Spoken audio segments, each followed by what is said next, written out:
Welcome back to somebody on this way and to an edition of our Rampage Out of 10. And for the first few weeks, Rampage is almost exclusively been where the storyline is playing out with Willow, Chris, Stokely, Saraya, Ruby, Soho, Harley Cameron, Angelo Parker, etc, etc. 3 storylines wrapped into one, but we've got plenty more of that and some other interesting matches on this card coming up as well. But let's get straight into things, and we start things off with Undisputed Kingdom taking on Cassidy, Beretta and Romero. Strong, Taven and Bennett were accompanied by Wardlow and Adam Cole, but Cassidy, Trent and Beretta and Rocky Romero met them in the arse to begin the fight. The big feud with this match is between OC and Strong due to their upcoming match at Revolution, but Taven and Bennett also attacked Chuck, so recently Beretta and Romero were looking to avenge him. The battle started with this chaos, but it quickly became by the books trio once they got to the ring. Both teams tried to control multiple teams, but the heel seems to be the one controlling the pace. One thing AEW's got much better in recent months is it's making trio matches easier to follow in most of the bout, but that only tends to be an issue towards the end of the match. Romero looked to pin his team to get the Undisputed Kingdom victory,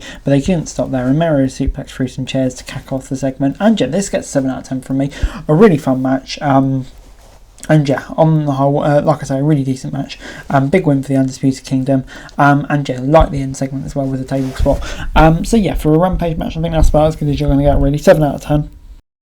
Next up on Rampage, the Young Bucks came out for their match wearing the same bloody suits they wore to beat down Sting and Darby on Dynamite, and yeah, they easily dispatched 2 jobbers, so easily that Nicholas didn't even try to take off his hat. They used a low blow before hitting a BTE trigger for the win.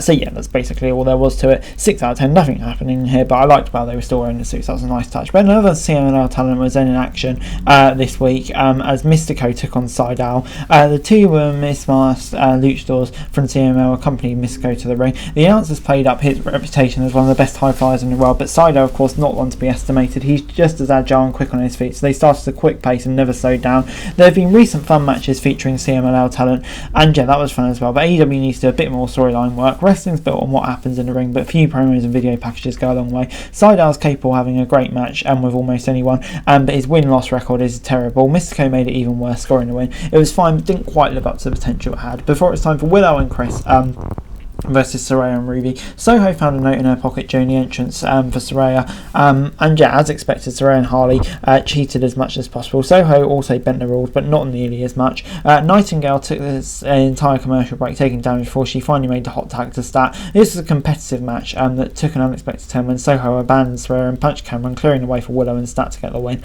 Sky Blue showed up before the end and was joined by Julia Hart for a stare down, and yeah, gets 6 out of 10 from me. Definitely didn't see that switch coming. I think it may be the right one though. It advances the storyline a bit, but I'm going to give it time to see where it goes. But yeah, for what it was, I thought it was pretty decent. 6 out of 10 from me.